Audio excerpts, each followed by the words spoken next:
Lecture de la Bible sainte. Nous lisons dans l'Ancien Testament le chapitre 14 de l'Exode.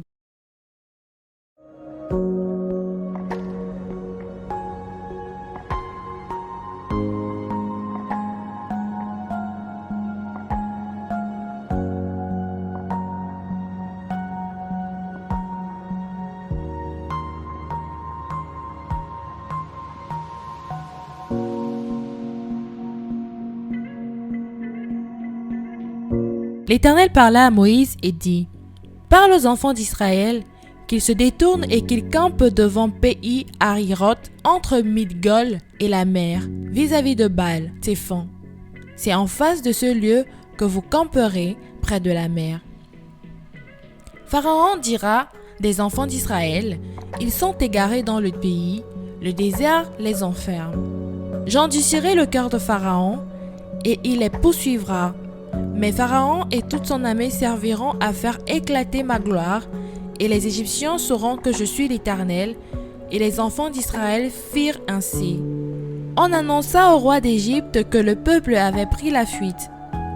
Alors le cœur de Pharaon et celui de ses serviteurs furent changés à l'égard du peuple. Ils dirent : Qu'avons-nous fait en laissant aller Israël, dont nous n'aurons plus les services ? Et Pharaon attela son char, et il prit son peuple avec lui. Il prit 600 chars d'élite, et tous les chars de l'Égypte, et il y avait sur tous des combattants. L'Éternel endurcit le cœur de Pharaon, roi d'Égypte, et Pharaon poursuivit les enfants d'Israël. Les enfants d'Israël étaient sortis la main levée. Les Égyptiens les poursuivirent, et tous les chevaux, les chars de Pharaon, ses cavaliers et son armée les atteignaient campés près de la mer vers Pi Hahiroth, vis-à-vis de Baal Tsephon. Pharaon approchait, les enfants d'Israël levèrent les yeux et voici, les Égyptiens étaient en marche derrière eux. Et les enfants d'Israël eurent une grande frayeur et crièrent à l'Éternel. Ils dirent à Moïse : N'y avait-il pas des sépulcres en Égypte sans qu'il fût besoin de nous mener mourir au désert ? Que nous as-tu fait en nous faisant sortir d'Égypte ? N'est-ce pas là ce que nous te disions en Égypte ? Laisse-nous servir les Égyptiens, car nous aimons mieux servir les Égyptiens que de mourir au désert.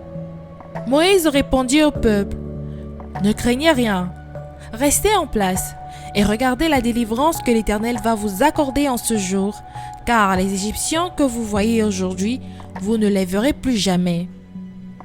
L'Éternel combattra pour vous, et vous, gardez le silence. L'Éternel dit à Moïse : Pourquoi ces cris ? Parle aux enfants d'Israël, et qu'ils marchent. Toi, lève ta verge, étends ta main sur la mer, et fonds-la. Et les enfants d'Israël entreront au milieu de la mer à sec. Et moi, je vais endurcir le cœur des Égyptiens pour qu'ils y entrent après eux. Et Pharaon et toute son armée, ses chars et ses cavaliers feront éclater ma gloire. Et les Égyptiens sauront que je suis l'Éternel, quand Pharaon, ses chars et ses cavaliers auront fait éclater ma gloire. L'ange de Dieu qui allait devant le camp d'Israël partit et alla derrière eux, et la colonne de nuée qui les précédait partit et se tint derrière eux. Il se plaça entre le camp des Égyptiens et le camp d'Israël. Cette nuée était ténébreuse d'un côté, et de l'autre, elle éclairait la nuit. Et les deux camps n'approchèrent point l'un de l'autre pendant toute la nuit.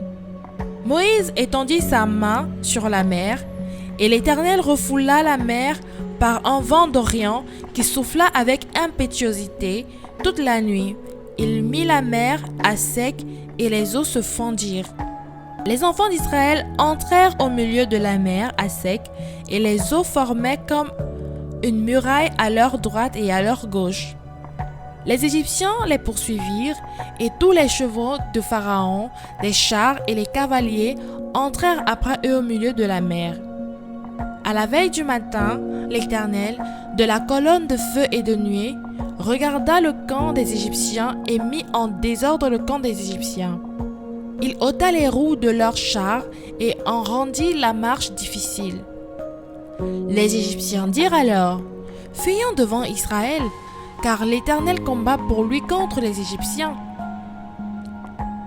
L'Éternel dit à Moïse, « Étends ta main vers la mer, et les eaux reviendront sur les Égyptiens, sur leurs chars et sur leurs cavaliers. » Moïse étendit sa main sur la mer, et vers le matin, la mer reprit son impétuosité, et les Égyptiens s'enfuirent à son approche. Mais l'Éternel précipita les Égyptiens au milieu de la mer. Les eaux revinrent et recouvrirent les chars, les cavaliers et toute l'armée de Pharaon qui était entrée dans la mer après les enfants d'Israël, et il n'en échappa pas un seul. Mais les enfants d'Israël marchèrent à sec au milieu de la mer, et les eaux formaient comme une muraille à leur droite et à leur gauche. En ce jour, l'Éternel délivra Israël de la main des Égyptiens, et Israël vit sur le rivage de la mer des Égyptiens qui étaient morts. Israël vit la main puissante que l'Éternel avait dirigée contre les Égyptiens, et le peuple craignit l'Éternel, et il crut en l'Éternel et en Moïse son serviteur. Surtout, n'oublie pas de t'abonner, cliquez sur la cloche de notification pour recevoir nos prochaines vidéos. Lecture de la Bible audio, lue par Larissa. Dis-moi en commentaire le passage que tu préfères et que nous puissions la méditer ensemble. Que Dieu te bénisse.